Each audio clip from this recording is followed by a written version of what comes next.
este sermón que hemos denominado la preparación del Señor Jesús. La preparación del Señor Jesús. En la palabra de Dios encontramos aquellos relatos que eran necesarios para nuestra salvación, no para llenar nuestra curiosidad. La idea del Espíritu Santo, cuando inspiró las Escrituras, era presentar aquella descripción del Señor Jesús en la que la fe se asiente, no a responder preguntas que tienden a otro fin. Lo que quiero decir es que muchas personas se acercan a la Escritura pensando y queriendo llenar más bien su curiosidad con respecto a la persona de Cristo, especialmente en estos relatos que vimos.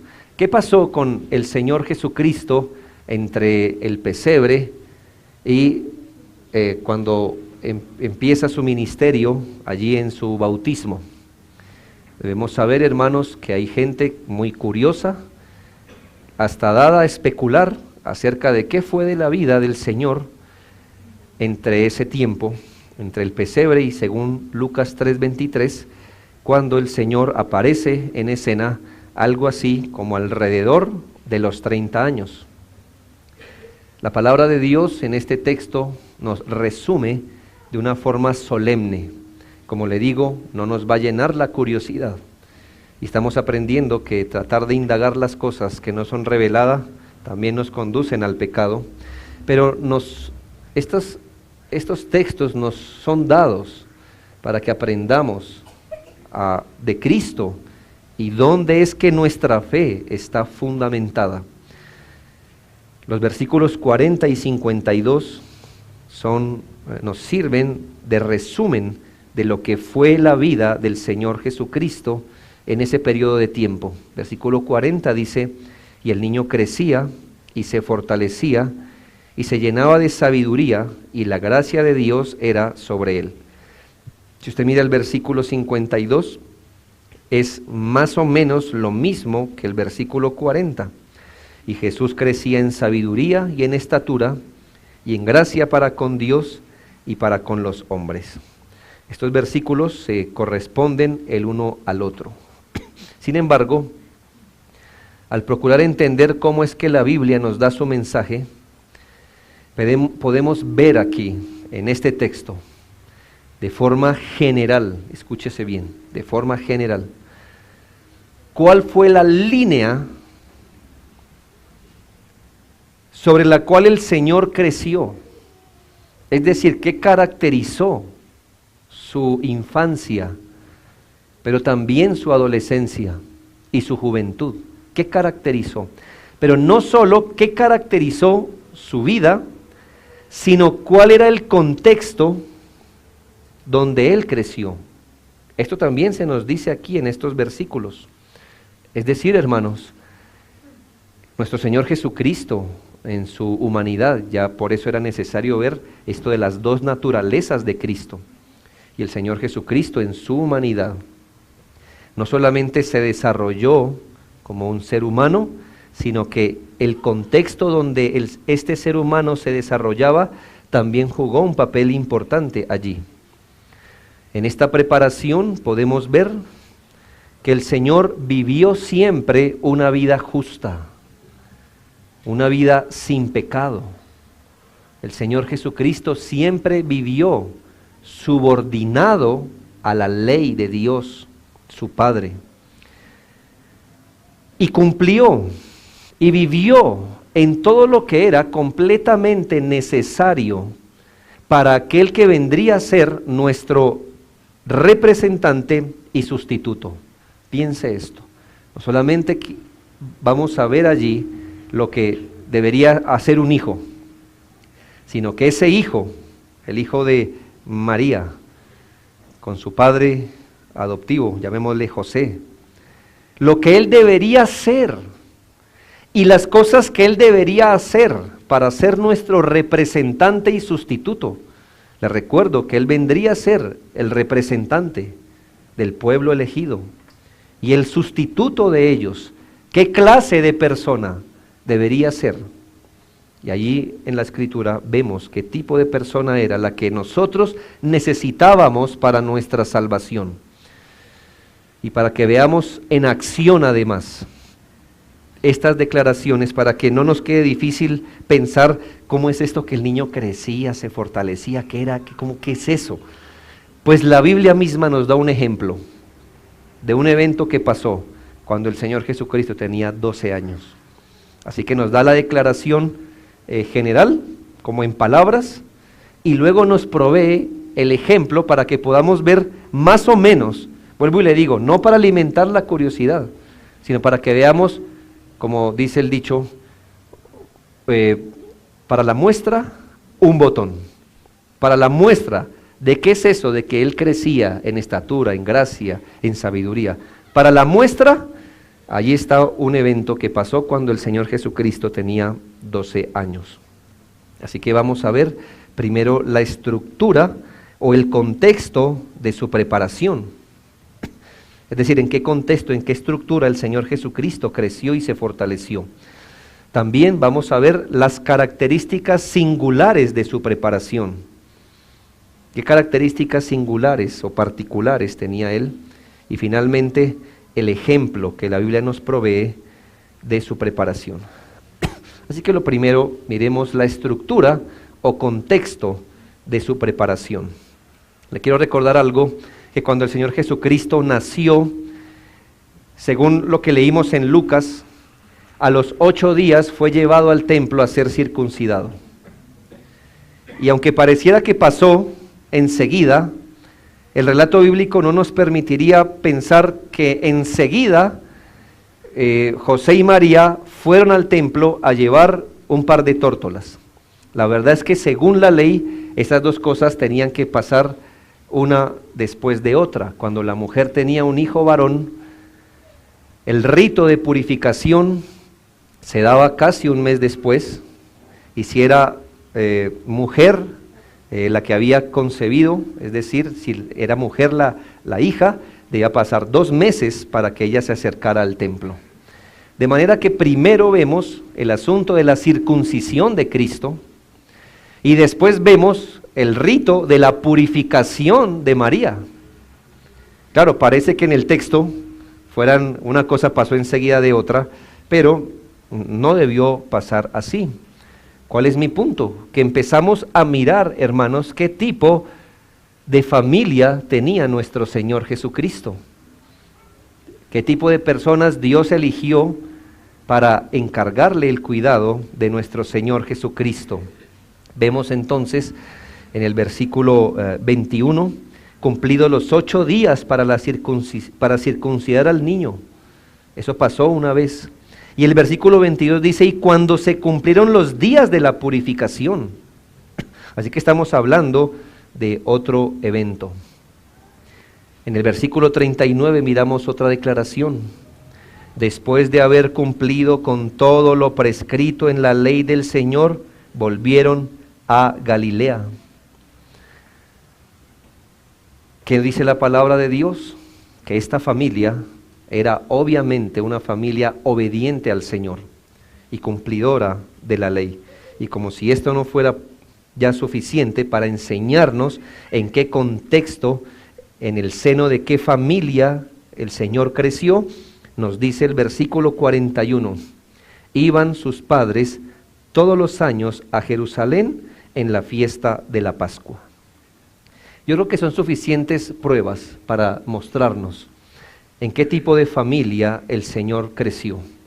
La familia de nuestro Señor Jesucristo, al menos su padre y su madre, eran personas temerosas de Dios, cumplidoras de la ley. Se les ve el ánimo, son devotos del Señor, son creyentes en el sentido verdadero. Lo confirmamos más por este dato. El Señor había ordenado en el Antiguo Testamento que eran los varones quienes al menos 3 veces al año deberían ir a Jerusalén.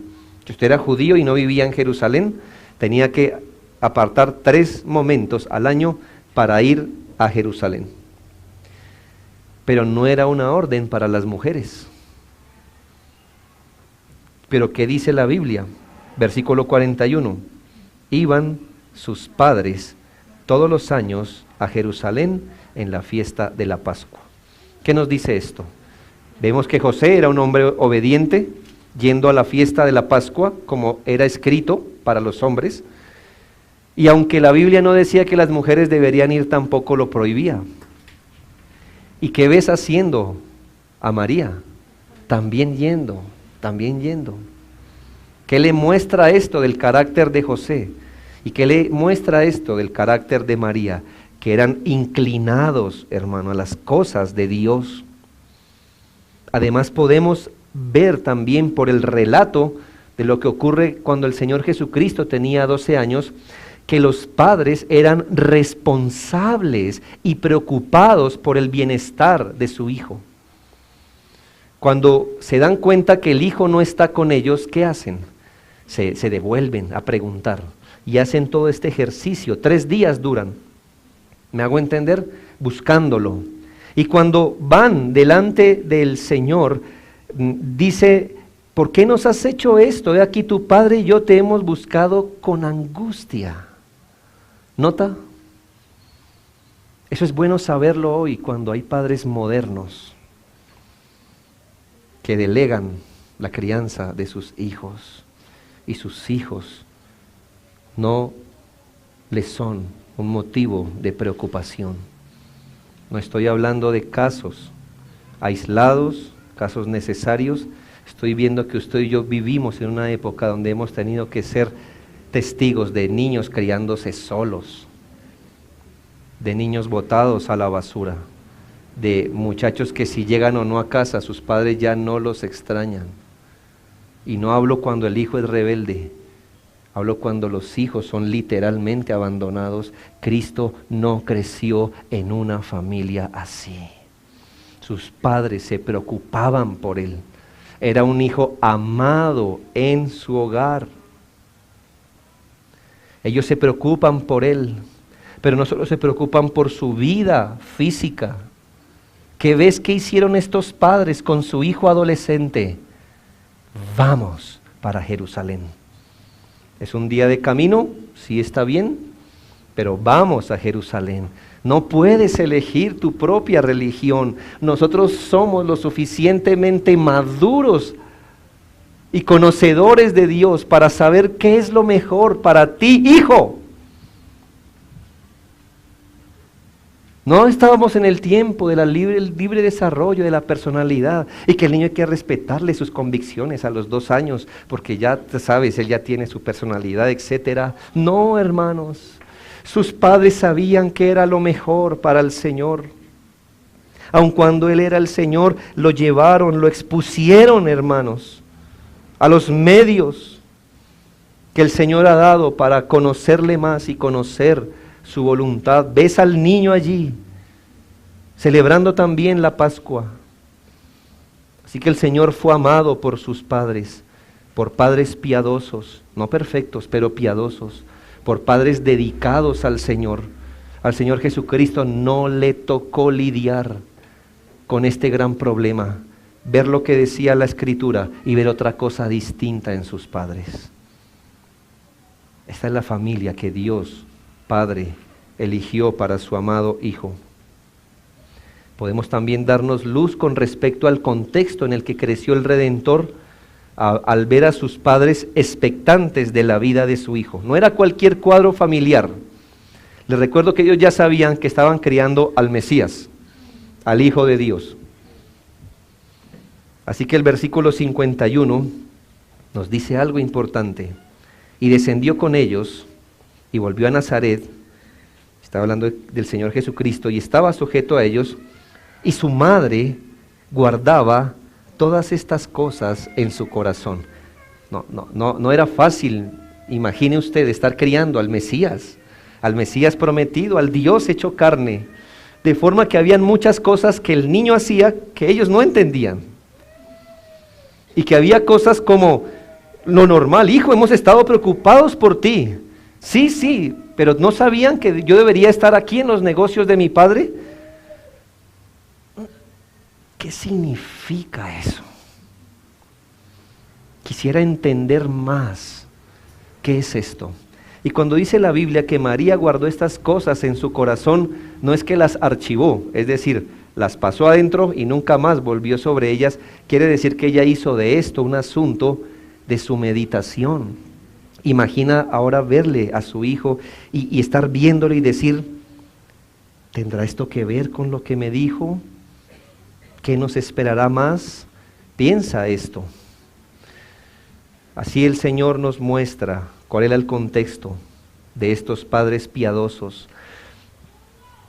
No solamente tenemos padres con un sentido de paternidad, de maternidad real, sino que ellos también se acercaban con cierta reverencia en su meditación a saber qué sería o cómo se desarrollarían las cosas con su hijo. Pero para que entendamos que el cuadro de la preparación, ese cuadro, ese contexto donde el Cristo creció, no se dio en un ambiente perfecto, déjeme recordarle que tanto José como María eran pecadores. Y aquí, milagro de milagros, la única familia donde tienen padres pecadores y un hijo completamente inmaculado. Inmaculado, sin pecado. Eso ni lo hemos vivido nosotros como padres ni como hijos. Eso es solo cuadro de esa familia. Así que su hijo crecía en conciencia de él mismo, pero también este hijo crecía en conciencia de quién eran sus padres. Y este hijo inmaculado de Dios, sin pecado, crecía en conciencia de que él no pecaba, pero crecía en conciencia que sus padres sí lo hacían, como todo hijo de Adán. Así que imagina a este hijo recibiendo quizá una indicación, una guía de su madre, pecadora, por supuesto no para que él pecara, pero sus reconvenciones comunes, quiero que vayas a la esquina, traigas esto, traigas lo otro. Era un hijo sin pecado en un hogar de pecadores. Y para que usted entienda más o menos cómo esto funcionaba, en el versículo 50 nos dice que cuando el Señor Jesucristo les dijo, ¿no sabíais que en los negocios de mi Padre me es necesario estar? Mira lo que dice el versículo 50, mas ellos no entendieron las palabras que les habló. Para el Señor Jesucristo era claro lo que Él debería hacer y lo que debería hacer. Pero cuando Él se lo declaró a sus padres no entienden. Y aquí no estamos hablando, hermano, que sus padres tenían un coeficiente intelectual bajo. Estamos diciendo que hay cosas que la carne y la sangre no entienden.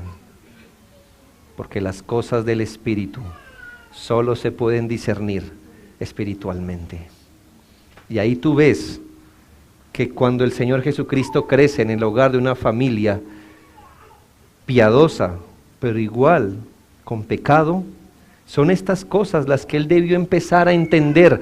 No es como la historia de tu adolescente, que él cree que no es comprendido, pero es un pobre pecador que cree que el mundo no lo entiende, que no entiende por qué escucha esa música, que no entiende por qué no lo felicitan cuando rompe el vidrio, cuando llega tarde. Él no entiende, está choqueado. Él no entiende por qué el mundo es tan injusto con esas reglas. No. Cristo no era entendido en su ánimo por hacer la voluntad de Dios, porque sus padres no entendían cómo Él debería cumplir la voluntad de Dios. Eso sí es incomprensión. Que el Hijo haya despertado todos los días con más intención de conocer al Señor, de ir más profundamente, y sus padres ni siquiera entendían lo que Él decía o hacía muchas veces. Eso sí es incomprensión. Así que este es el único hijo de la historia que fue perfecto y vivió con padres pecadores. Y sabes que surge como una flor en medio, versículo 51. Y descendió con ellos y volvió a Nazaret y estaba sujeto a ellos. Hijos, si Cristo, siendo perfecto, siendo inmaculado, se sujetó a padres pecadores. Tú no estás por fuera como un hijo pecador de sujetarte a tus padres. Punto. Él se sujetó siendo perfecto. Este es el mejor cuadro que yo puedo sacar de la Biblia para decirle a los hijos que están esperando que sus padres sean perfectos para sujetarse, que eso no es real, que te debes sujetar a tus padres, aún sabiendo que ellos pecadores, porque tú eres también pecador. Él se sujetó, fue un adolescente, piénsalo, y se sujetó allí. Estos datos no son emotivos o curiosos, hermanos, sino para que entendamos la solemnidad y la piedad de la vida del Señor. No solo de Él, sino de parte de las personas que lo rodearon. Una familia que se preocupaba por obedecer la palabra de Dios. Una familia que no era acomodada, ¿sabe? No eran mendigos, pero no eran acomodados. ¿Cómo lo sabemos? Porque el Señor en todas las indicaciones de las ofrendas que debería llevar la gente le dijo, depende de sus posesiones, lleve. Si usted tiene ganado, lleve así. Pero en caso que usted sea pobre y no le alcance para más, lleve 2 tórtolas. Pues así fue que fue María y José con él. Este era un hombre que trabajaba, su familia muy limitada, pero míralos, se esforzaban por ir a los ritos de su religión. Ellos tomaron en serio las demandas de la vida de la fe. En medio de su imperfección, estaban inclinados a entender las cosas de Dios. Y a veces, hermanos, especulando un poco y guardando las inmensas proporciones de providencias y planes que nos separan, a veces me pregunto si el Señor hubiese sido criado en nuestro hogar, hubiese aprendido lo suficiente de la palabra de Dios. Es decir, si el Hijo de Dios hubiera nacido en su hogar, en mi hogar, hubiese aprendido lo suficiente de la palabra, hubiese aprendido lo suficiente de los ritos de nuestra religión, de las prácticas piadosas, o se hubiese tenido que crecer en un ambiente descuidado y liviano para las cosas de Dios, en un ambiente familiar materialista, paseadora, juguetona, intelectualista, afanada, mundana. El Señor cumple su palabra, hermanos, que solo los piadosos les sirven. Escuche, solo los piadosos les sirven. Si alguno se limpia de estas cosas, dice el apóstol, será instrumento para honra, santificado, útil al Señor y dispuesto para toda buena obra. Si alguno se limpia de estas cosas, será instrumento útil al Señor. Temo que Dios no nos use como pudiera, porque no somos familias limpias, santificadas y honrando al Señor. Es decir, si Dios mirara a tu familia, Él podría decir, ¿y yo qué voy a hacer a través de ellos? ¿Cómo qué pienso hacer? ¿Testificar a otros de Cristo? No, porque ellos como que no creen esto. Ser de testimonio al mundo como viven, tampoco. En sus roles, tampoco. En la crianza de sus hijos, tampoco. ¿Para qué los voy a usar? Si no han renunciado a su vana manera de vivir, no se han limpiado, ¿cómo serán útiles al Señor? Ya bien lo dijo el salmista, el que ande en el camino de la perfección, éste me servirá. Escuche, no el que sea perfecto, pero el que ande en el camino, en ese camino que procura la perfección, ese me servirá, ese me servirá. Y piensa esto, hermanos, el Señor habrá tenido que transformar el corazón de José y María antes de encargarles el cuidado de su hijo amado. Él no iba a poner su hijo en cualquier mano, no iba a poner su hijo. Mira el contexto piadoso. Hubieses entrado a esa casa. No veías una luz encendida, no se movían las cosas, nadie levitaba en esa casa. No. Pero entrabas a esa casa donde se invocaba el nombre de Dios, donde se le enseñó a los hijos a amar a Dios, donde se les enseñó a leer las Escrituras, donde se les amó, donde se les preocupó por su cuerpo, donde se tuvo preocupación por su alma. Y en ese contexto creció el Señor. Lo segundo, las características singulares de su preparación. No solo ya las características alrededor de él, sino las características singulares de su preparación.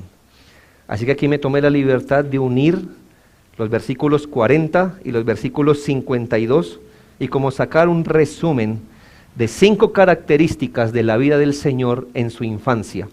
Cuando digo su infancia estoy pensando no solamente cuando él era bebé, sin niño, sino cuando fue adolescente y joven, hasta que a los 30 años se paró a su ministerio. 5 características de la vida del Señor en su preparación. Lo primero que apreciamos es su crecimiento físico, su fortalecimiento físico. Es decir, el Señor Jesucristo crecía, realmente crecía, como crecen todos los chicos, en estatura y en madurez. ¿Por qué crees que la Biblia puso este dato? Yo te voy a decir por qué, porque en los primeros siglos del cristianismo se levantaron fuertes herejías contra el Señor Jesucristo. 2 de ellas, una el gnosticismo se llama, y otra, bueno, el gnosticismo se apagó, revivió, eso persigue a la iglesia como hasta el siglo IV o V, pero en los primeros siglos una secta gnóstica y otros llamados los docetas dijeron esto de Cristo: Cristo en realidad no tuvo un cuerpo humano, tenía la apariencia de un cuerpo humano. Así que él no era humano, no era. Es decir, carne y hueso no era. Él era Dios, pero como Dios no puede convertirse en hombre, y es verdad, nosotros tampoco creemos eso. Entonces, eso que usted veía como un ser humano, no era un ser humano. Realmente él no estaba sujeto a la humanidad. De ahí, hermano, que entendemos la doctrina, o entendemos el valor de haber estudiado la doctrina de las 2 naturalezas de Cristo. Ellos dicen, yo no puedo comprender cómo una persona puede ser Dios y hombre a la vez. Prefiero decir que es Dios y hombre, solo una apariencia. Claro, hermanos, y por no entender la doctrina de las 2 naturalezas, no la creen. Nosotros tampoco la comprendemos, hermano, pero la creemos. Sin embargo, la palabra de Dios nos quiere mostrar a través de esto. Estas pequeñas frases son respuestas contundentes a las sectas de esos días, que nuestro Señor Jesucristo crecía. Es decir, hermano, era un ser humano real, sí, real. Él crecía como un ser humano normal, pero sin pecado. Eso quiere decir, hermanos, que no es esa fantasía de pensar que el Señor Jesucristo, aún de niño, pasaba muchos días ayunando, ¿cierto? Y que él no dormía, y que él no caminaba, no tenía necesidad, simplemente era decirle a su padre dónde quería estar y el Señor lo teletransportaba. Cosas así, que a veces muchos cristianos piensan, como es Dios, entonces todo, hermano, así es Goku, no Cristo. No Cristo. Cristo comió. Cristo durmió, y por esos medios de cuidado, reposo, alimentación, actividad física, sus huesos iban creciendo, sus músculos se iban fortaleciendo. Él debió crecer, él debió madurar. Había cosas que veía como niño, y había cosas que empezó a ver como adolescente, y había cosas que empezó a ver como un joven que era, porque él crecía también en madurez. Él también sufrió privaciones, como todos los seres humanos. Sufrió toda inclemencia relacionada con la humanidad. ¿Eso qué quiere decir, hermano? Que el frío le afectaba, que el calor le afectaba, que tenía sed, que le daba hambre, que le daba sueño y cosas así. Y con eso la Biblia nos enseña que Cristo no era una apariencia de hombre, sino un hombre completamente. Lo segundo que apreciamos es su crecimiento en sabiduría. Literalmente, cuando la Biblia dice, y el niño se llenaba de sabiduría, en el versículo 40, literalmente dice, y el niño llenaba su espíritu de sabiduría. Piensa esto, de todos los hijos, sin excepción, dice el Proverbio 22:15, la necedad está ligada al corazón del muchacho y la vara de la corrección se lo apartará, pero no de Cristo. Mientras que de toda la humanidad se dice que la necedad está ligada a nuestro corazón, de Cristo se decía, y se llenaba de sabiduría. ¿Ves lo opuesto? Lo opuesto, lo opuesto. Él no tuvo que lidiar con la necedad. Él no fue objeto nunca de la vara de sus padres. Eso está destinado a todos los que nacemos con la necedad ligada. Pero de Cristo se dice, y se llenaba de sabiduría. Él no tuvo necedad. Él se llenó de sabiduría. Teniendo en cuenta que el principio de la sabiduría es el temor de Dios, dice la Biblia. El principio de la sabiduría es el temor de Dios.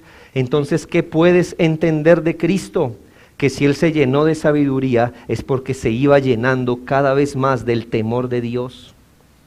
Y si la Biblia dice que el temor de Dios es la verdadera inteligencia, y si la Biblia dice que Él se llenó de sabiduría o inteligencia, puedes concluir que el Señor estaba siendo cada vez más lleno del temor de Dios.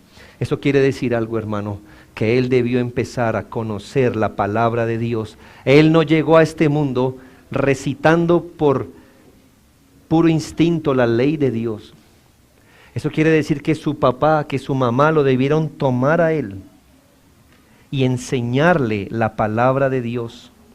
Y mientras más aprendía, más crecía en capacidad para entender, para aplicar. Él debió aprender a memorizar, hermanos, como todos los humanos. Cuando se le aparece Satanás, él recita la palabra, él no dice, espera un momentico, concordancia, sí, yo recuerdo, hermanos, él miró y dijo, escrito está también. ¿Cómo él llega a tener la palabra de Dios en su mente? Hermano, él debió aprender a memorizar la palabra de Dios, él debió aprender a leer, él debió aprender a meditar. Iba adquiriendo ese conocimiento singular de la palabra y debió ser obvio que este pequeño niño empezó a tener fuertes inclinaciones hacia las cosas de Dios. Fuertes inclinaciones hacia las cosas de Dios. Pienso en María, en José, cuando comparaban a sus hijos, todos los padres lo hacemos, mira, este salió así, bueno, y nos gozamos en eso, pero piensa algo, no es irreal pensarlo, que mientras estos niños estaban con otros intereses, el Señor Jesucristo mostraba otra inclinación, y te lo voy a comprobar bíblicamente después. Bueno, de una vez se lo digo, ¿sabe por qué lo concluyo? Porque cuando es encontrado en el templo, ¿qué dice el Señor? ¿No sabíais? Es decir, queridos padres, ¿cuánto tiempo les he demostrado dónde está mi corazón? ¿Qué es lo que me interesa? ¿Qué es lo que le pesa a mi alma? ¿Fueron lentos para verme? Que mientras mis hermanitos iban a jugar, yo no. ¿No podían entender qué significa eso? Que si me debieron buscar en un primer lugar, ¿dónde hubiera sido? Aquí. ¿Dónde más? ¿No escuchaban mis preguntas acaso cuando yo era un niño? ¿Qué me interesaba? ¿Qué investigaba? ¿Dónde quería estar? ¿No sabíais? ¿No sabíais? Papá, mamá, ¿no les quedó claro en 12 años que me han visto? Lo tercero, podemos apreciar su crecimiento o gracia en el favor de Dios y en el favor de los hombres. La Biblia nos dice que la gracia de Dios estaba sobre él, eso quiere decir que Dios bendecía su vida. Qué importante, eso quiere decir que Dios velaba su crecimiento. Dios le acompañó desde su tierna infancia. Dios acompañó su entendimiento. Dios acompañó su voluntad. Dios acompañó todas sus labores. Dios le guió a más conocimiento, a más profundidades. Sin duda que el Señor aprendió a orar, pero si la gracia de Dios estaba sobre él, Dios le habría enseñado más y más de la oración mientras más oraba. Mientras más meditaba en la palabra, él debió aprender más y más de Dios porque la gracia de Dios estaba sobre él. Si el hombre bienaventurado es el que nos dice que en su ley medita de día y de noche, yo creo que no podemos encontrar a Cristo haciendo otra cosa en la mañana y en la noche. Porque él creció en eso y el favor de Dios estaba sobre él. Además dice que ganaba el favor de los hombres. Ganaba el favor de los hombres. ¿Y no te has preguntado cómo se gana el favor de los hombres? Sirviéndoles a ellos. Sirviéndoles a ellos. Y aquí tienes un muchacho que a los 12 años de él ya se dice que se ganó el favor de los hombres. Tú debes saber, padre, no es una clase de padres esta, es para que admiremos a Cristo. Pero tú debes saber algo, querido padre, que a veces nosotros mismos creamos un contexto donde nuestros hijos jamás van a hallar el favor de ningún hombre. Son groseros, son atrevidos, son livianos, y a lo que van, hermano, ni siquiera cuando tengan 80 años van a ganarse el favor de la gente. No lo van a ganar. Cristo mostró de pequeño una inclinación a servir al ser humano. Por eso puede decir la Biblia, y crecía en gracia para con los hombres. Lo cuarto que se aprecia en la Biblia es que, a manera de ejemplo, la Biblia nos provee su crecimiento en conciencia e interés por los asuntos de su Padre Dios. Sí, yo tampoco creo, hermanos, que a los 2 años el Señor Jesucristo ya sabía quién era y para dónde iba completamente. Pero Él empezó a inclinarse a esas cosas. Ahora, ¿qué entiendes en ese relato de Jesús en el templo? Que Él empezó a crecer en conciencia de quién era Él. En conciencia de todo. Mira las palabras. ¿No sabíais que me es necesario estar? ¿De dónde Él sabe qué cosas le son necesarias? Eso es crecer en conciencia. Y mira estas palabras. Bueno, el original no dice en los negocios. Literalmente dice, ¿no sabías que me es necesario estar en lo de mi Padre? ¿En lo de mi Padre? ¿Cómo es que le llama mi Padre? ¿Por qué le llama mi Padre? ¿Y por qué sabe qué cosas le son necesarias? Por un crecimiento en cuanto a la conciencia de quién era Él y qué eran los asuntos de su Padre. Debió ser obvio para José y María, debió, pero no lo fue, debió ser obvio para María, que era lo que empezó a tomar el pensamiento de Cristo. Debió ser obvio para ellos verlo, que le inclinaba a hacer, dónde estaban puestos sus deseos. Usted puede medir a su hijo por el conjunto de preguntas que le hace. No sé qué padre aquí ha tenido el privilegio de decirle, Padre, quiero aprender más de Dios, enséñame más sus caminos, no entiendo los mandamientos de Dios. Ahí tú ves la diferencia entre un ser inmaculado que es nuestro Salvador y lo que somos nosotros. Pero debió ser muy obvio para estos padres, por lo que el hijo preguntaba. Él creció en conciencia de ser quien era el Mesías. Él creció en conciencia de saber lo que le era o no necesario hacer. Él creció en conciencia de quién era su padre, hasta de la casa de su padre, y a quién acudir en la casa de su padre.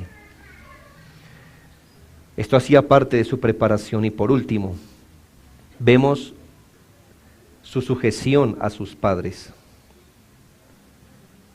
Vemos su ánimo de subordinarse a sus dos pecadores padres. Aquí la Biblia no nos dice, hermanos, que José y María lo sujetaron a ellos. No. ¿Entiendes? No dice la Biblia, y José y María lo sujetaron. Él dice, y se sujetó. ¿Ves la diferencia? Tú sujetas a un hijo que es rebelde, que es un caballo indomable, brioso, cerrero. Y tú, si tienes que hacerlo, lo has de hacer. Porque Dios también así lo hace con otros, sujetarlo con freno y cabestro. Y si un hijo no es dócil, tendrá que ser traído así. Pero ¿qué dice la Biblia? Y estaba sujeto a ellos. Mira el ánimo de subordinarse a sus padres.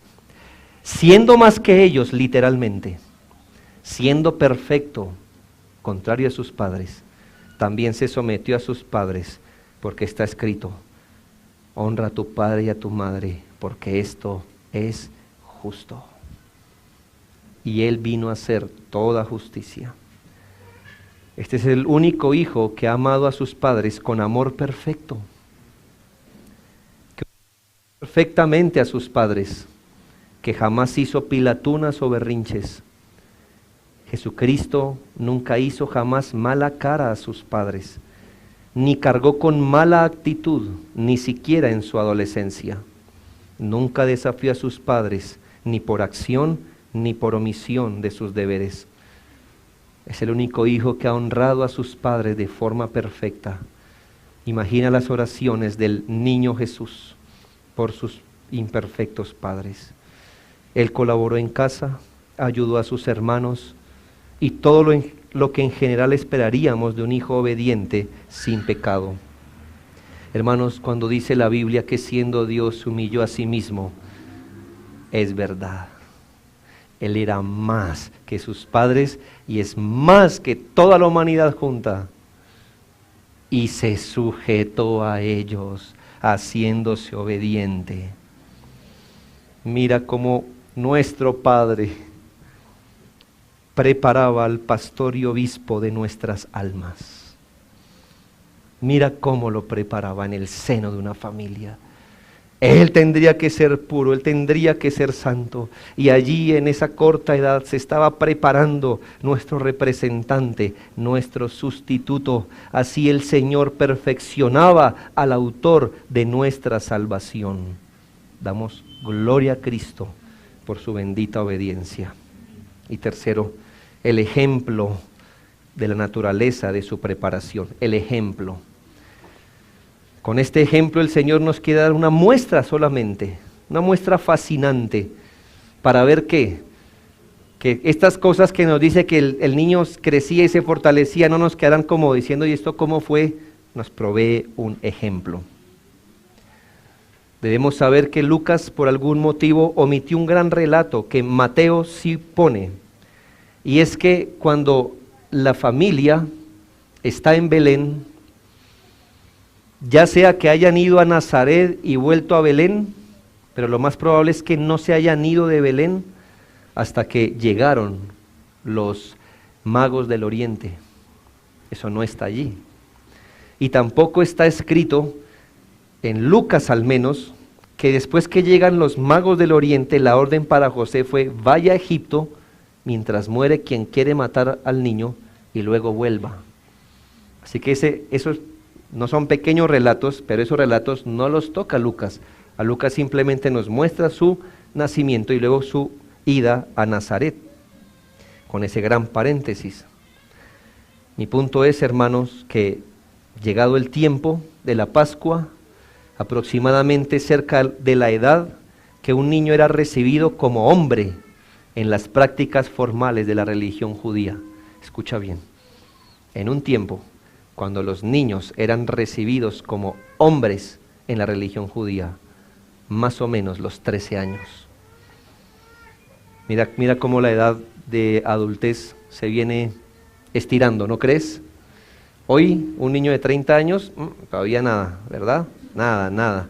Eso le falta cocción. No sabe trabajar, no sabe hablar, no trabaja, no hace, no dice, no. ¿Sí? A los 30 años todavía no están cocidos.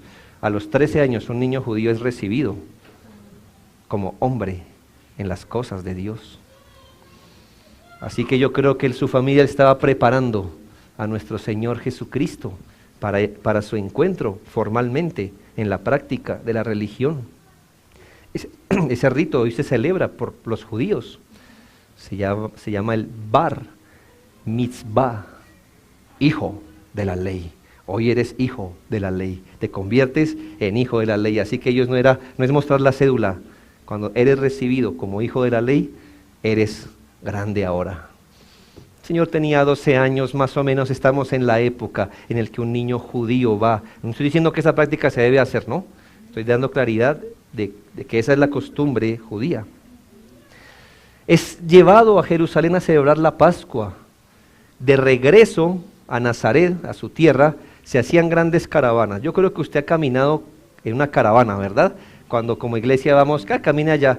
Eso unos van adelante, otros atrás. Eso pasaba también allí, de manera que era muy normal que los niños estuvieran en cualquier lugar de la caravana con sus familiares, con sus amigos, pero seguramente llegó el momento de pernoctar. ¿Y dónde está? ¿Dónde está el niño? ¿Dónde está el niño? Así que sus padres empiezan a recorrer hacia atrás la caravana, lo que les llevó un día hacerlo. Y cuando no pueden, llegan otra vez a Jerusalén a buscar a nuestro Señor. La palabra de María nos dice que la búsqueda no era relajada. Ellos tenían angustia, en verdad, ¿qué habrá pasado? Así que invierten un día para buscarlo. Yo le pregunto, hermano, si su hijo se perdiera, ¿usted dónde iría a buscarlo primero? Le diría, eso está en el parque, eso está con el amiguito. Bueno, creo que así razonaron los padres del Señor. Lo buscaron en todo lugar, menos donde era obvio encontrarlo. ¿Y dónde era obvio encontrarlo? ¿Dónde lo encontraron? En el lugar donde Dios prometió su presencia especial. En el lugar donde se enseña la ley de Dios y se adora a Dios. Ahí lo encontró. Le aseguro que usted no dice, se me perdió mi hijo. Pastor, no, mi hijo no fue para pedirle las llaves de la iglesia. No, mi hermano, usted no hace eso. Y con eso no estoy avergonzando a nadie. Lo que le quiero mostrar es la gran diferencia entre el pecador y el autor de nuestra salvación. Que cuando Juan dijo, he ahí el Cordero de Dios, ese Cordero sin mancha, es verdad, hermano, ni una mancha tenía nuestro Cordero inmolado. Algo les sorprendió, dice la Biblia, que los padres se maravillaron, se asombraron de verlo allí. No era común ver a un niño en ese contexto, ni en esa época ni en esta, mostrando tanto interés por las cosas de Dios. Pero no estaba solo, estaba sentado en medio de los maestros de la ley del momento. Era un privilegio estar en la Pascua, ¿sabe? Porque los maestros religiosos de muchas regiones coincidían en Jerusalén para ese momento, y ahí estaba nuestro Señor en medio de ellos. Por las palabras que la Biblia usa, podemos saber que hizo muchas preguntas. ¿Por qué? Porque decía, se sorprendían de sus preguntas. ¿Qué piensas que habrá preguntado Cristo a los 12 años? No sé, quizá, ¿qué significa este texto? Cuando el profeta dijo esto, ¿a quién hacía referencia? Según la Biblia, el Mesías vendría a ser ¿qué cosas? ¿Lo entiendes? Él estaba creciendo en conciencia. Pero también por las palabras y aquí usadas, también él respondió preguntas. Era un método común de los maestros de la ley tomar a un niño y decirles, hacerles ciertas preguntas. Imagínate al Señor respondiendo las preguntas, lo que sabía de él. No había un niño así, nunca lo hubo atrás de él, nunca lo habrá después de él. Tuvo 3 días para hacer esto. 3 días para hacer esto. No fue algo que se le ocurrió en último momento. Y él le dice a sus padres, ¿no sabías que esto es necesario que yo hiciera? Les debió ser muy obvio a ustedes. ¿Qué ves allí? Un hijo sujeto, pero un hijo inclinado a hacer la voluntad de su padre. Esto es lo que nos dice la Biblia, hermanos, de este maravilloso tiempo de 30 años de preparación de nuestro Salvador. Quisiéramos saber más, pero esto es lo necesario para nuestra salvación. 3 cosas breves. Primero, esto se nos dice para que aprendamos a confiar en un Salvador perfecto y sin pecado. Cuando piensas en nuestro sustituto, debes alabar a Dios porque éste fue sin pecado, más puro que esa oveja sin defecto, cuidada muy particularmente para el día de sacrificio. Mejor que eso, mucho mejor que eso. Nuestro Salvador fue perfecto desde el vientre de su madre y murió perfecto, ascendió perfecto. Él es inmaculado, sin pecado, sin mancha, sin contaminación. Nuestro Señor nunca supo qué es desafiar a Dios, ni un mal pensamiento, ni una mala actitud. Y por otro lado, siempre amó al Señor con todo su corazón, alma, mente y fuerzas. Cuando fue a la cruz, su sangre fue la más limpia y pura que haya caído en esta tierra, hermanos. Para que se pueda decir, y su sangre nos limpia de toda maldad, porque la sangre que corrió en el Calvario fue la sangre de un hombre puro.